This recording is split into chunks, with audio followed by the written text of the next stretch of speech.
Hello there, I'm Tom from That's No Moon, and in today's battle report I take on Reese's Empire with my Shadow Collective. Reese's list comes in at 796 points. His commander is General Veers with no upgrades, then IG-88 with targeting scopes, 3 squads of stormtroopers with DLT-19s, a naked squad of shore troopers, a mortar, 2 squads of bikes, both with emergency transponders, and rounds out the list with an ATST, with the Hammers pilot to give it surge to hit, and the light blaster cannon to give it a scary triple rainbow at range 3. My Shadow Collective is made up of Gar Saxon with his combat shield, prepared supplies, flame projector, sniper rifle, up close and personal, and situational awareness. 2 squads of Black Sun with the Magdet Enforcer and a Vigo. 2 squads of Mandalorian super commandos with the shields, the rockets, and the gunslinger to add lethal to their dice pool, and another 2 squads of Mandalorian super commandos with shields, rockets, and their extra man to give them 2 cached surges. Once we'd exchanged lists, I was initially intimidated with the 10 activations to my 7, especially with one of them being an ATST, but I decided to stick with my plan that I made when I built the list. My plan was to use the jetpack rockets on any armor at range 4. I think I'll be able to take care of the ATST with them pretty easily, and if not, I've got the 2 Black Sun with impact 3 each, for a total of impact 22 on one turn. Generally I try to ignore an ATST and work on objectives, but this list was built for if I came across any dark troopers. My initial plan was to keep 2 squads of Mandos with the generic man close to Gar Saxon. His command cards encourage you to keep some Mandalorians close, so I'll keep those so they can get defend 1 from his cards, and then the other 2 with Gunslinger will be able to take advantage of the independent aim, giving them access to lethal when they activate. As we're tied on points, I'm really hoping we get my battle deck, as I'd love to get something like Bombing Run or Hostage Exchange, over some more defensive objectives like Payload, where my limited activations may hinder me. We roll off, I get Red Player. It's not ideal, but it could be worse. Reese's deck goes down, and we end up on advanced positions, clear conditions, and Hostage Exchange. This was the best possible outcome for me, as my Black Suns are already really beefy, and the perfect squad for a hostage. As always, hostages are deployed near the middle and move towards our respective deployment zones. With all of my deployments, I opt not to scout, and I leave them hidden away, as I'm pretty sure that Reese is going to play Veers' bombardment card turn 1, and I don't want to lose any expensive Mandalorians. Thinking Reese is going to go for that 1 pip, I decide to play a little bit more reserved and pick the Shadow Collective 3 pip, and I get ready for turn 1. As I thought when the command cards came down, like a moth to a flame, Reese opted for maximum firepower to my Shadow Collective 3 pip. I give an order to Gar Saxon and the 2 generic Mandalorian squads to trigger defend 1, and then I shell out all of my independent tokens with the rest of my list. Bar Gar, the whole list has independent aim, and the Vigos give the Black Suns an independent surge as well. Reese activates General Veers and he moves him into position so that he can see a squad of Black Suns. With Sharpshooter 1, he gets 3 hits after cover, and I lose 2 Black Sun early. I'm really hoping this isn't a sign of things to come. I draw from my bag and I get some Mandos. Because I'm out of range of the ATST and I'm not sure I'll have a better shot, I decide to use my rockets on Veers. If I can get early wounds on his commander, there's a good chance he could lose him. Even with an aim, my rockets only get 2 hits, but they both come through as 2 wounds, so that's a good start. Knowing he can't interact with my hostage, Reese moves his bikes into position so that they can have a devastating effect in the next turn. Drawing my next Mandos, I decide that I'm going to fire more rockets on Veers, and I manage to get him off the table in my second activation. Again starting to move for some positioning, Reese moves some stormtroopers up to a barricade for heavy cover. I then draw a core.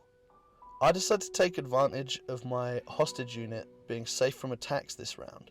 I opt not to double move towards my objective, and instead I shoot as my first action.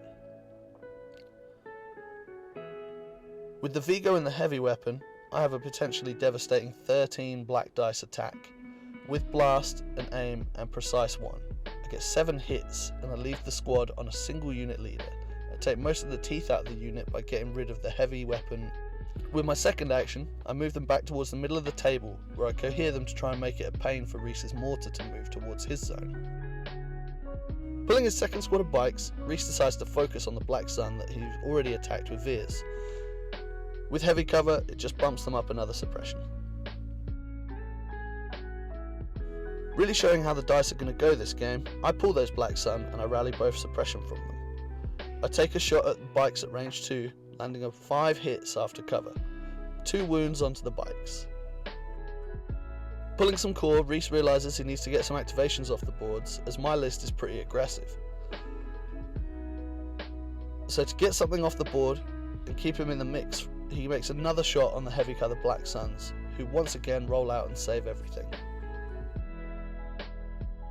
Using the new pass mechanic, I give it back to Reese again, who decides to continue the attack on the Black Suns.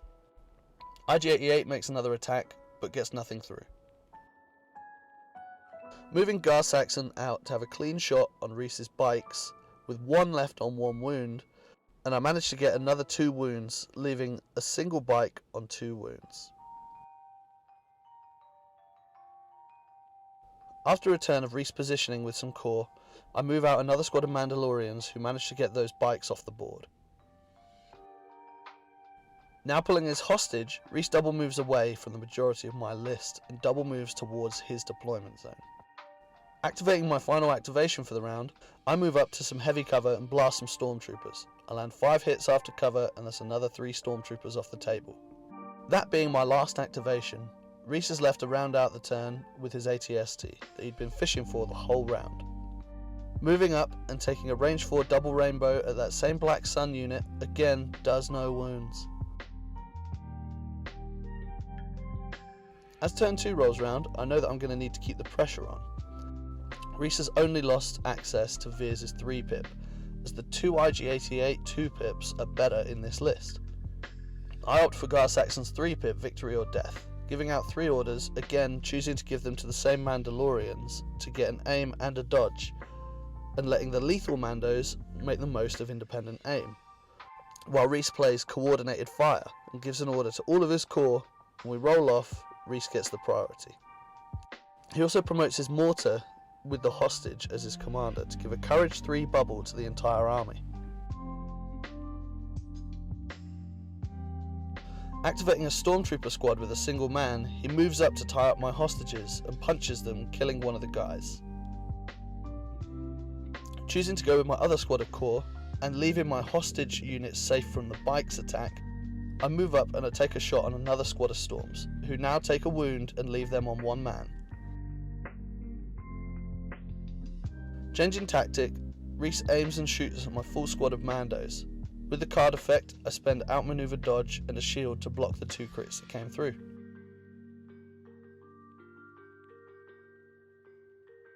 After going to the bag, I now have to do something about my hostage unit.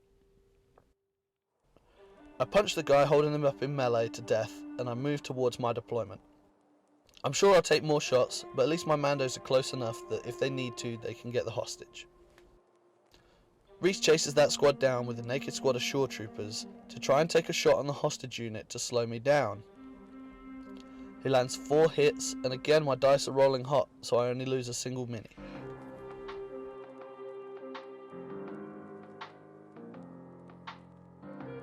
Activating a squad of Mandos, I move up to better cover and I continue the assault on the Stormtrooper.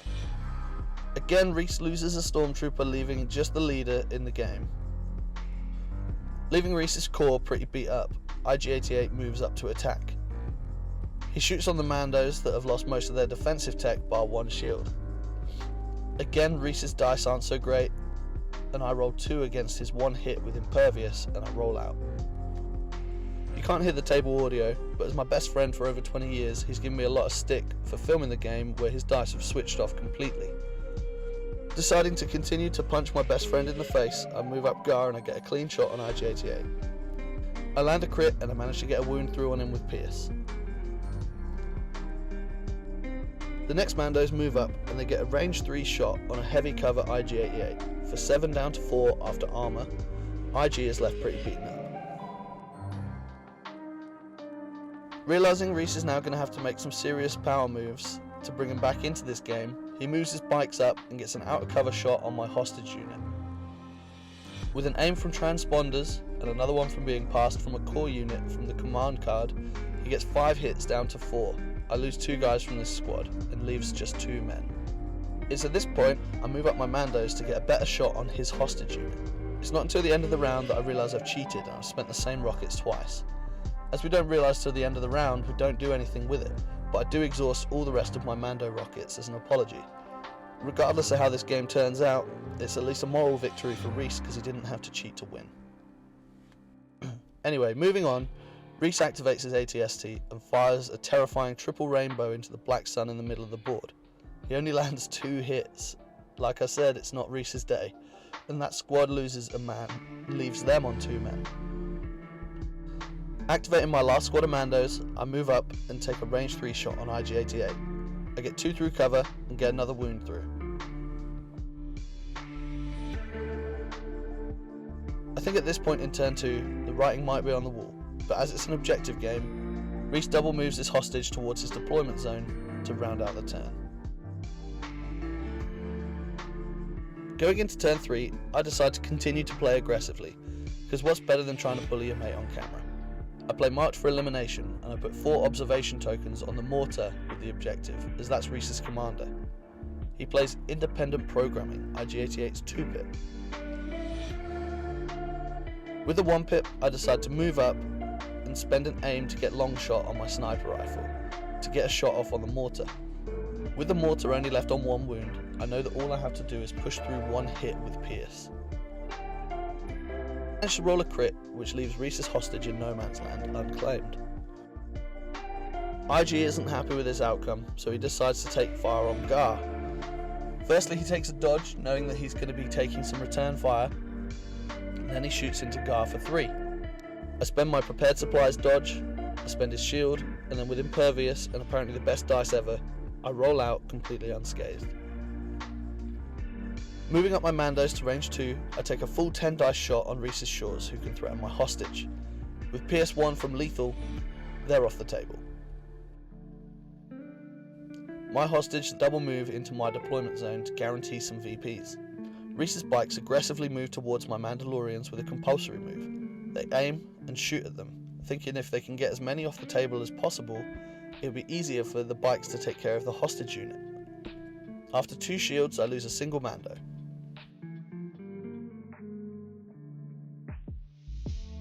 Another squad of Mandos activate and they take out a rogue stormtrooper, and then they take some cover from an ATST behind the barricade in case it chooses to blast them. With my next 2 activations, I move up a squad of Mandalorians each and get a full shot on Reese's bikes. With Pierce from lethal and the second one getting another 7 hits, I manage to get those bikes off the table. Going into turn 4, Reese is left with IG-88, an ATST that's completely untouched, and a single stormtrooper not far from the objective. It's still possible to force a tie at this point, and it's even possible for him to win, but the weight of the game is on IG-88 and the ATST at this point. They want to get my hostage off the table, or Reese wants to try and claim the bounty with IG-88. Whatever he decides, it's an incredibly tall order, but it is still possible. Going into turn 4, I play Ploy, and I put the commander token on the card. Everyone else gets their independent aim, and I know that Gar can go whenever I want. Rolling for priority, I win. I activate Gar, and I unload into IG-88 to try and get rid of him before Reese can potentially get a VP from bounty. Like I said, it's the only way that he can win the game at this point. But annoyingly, I leave IG-88 on a single wound. Reese pulls a core, he moves up and claims the hostage.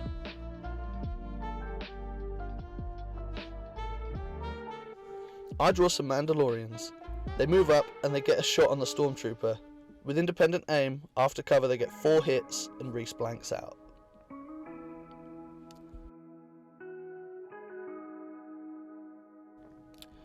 Never one to call a game if he can still roll some dice, Reese activates his ATST, takes a triple rainbow shot on my Mandos with no cover. I spend both shields, but again they only lose one Mandalorian. I double move my hostage out of line of sight, and Reese aim and shoots into the same Mando squad with Impervious to lose another 2 men. The last activation of the game sees me blast IG-88 off the table with the squad that he just shot. With just an ATST left and not losing a single activation, the game seems very one-sided. This was not due to player skill. I'm sure there's mistakes on both sides. I know that firing my Mando rockets twice is a massive error, especially when you're filming it. But I wanted to keep that in the video so that you can see that if you make a mistake, just carry on. It's important not to take the game too seriously, as it's supposed to be fun. Reese got incredibly unlucky with his dice. After all, Legion is a dice game. You'll always have peaks and troughs, but I think Reese was pretty buried in the troughs while I surfed the top of the waves in this game. Sometimes that's just the way it goes, but the important takeaway from this video is that you should still enjoy the game regardless. Reese is great to play against, and he had me laughing the whole time.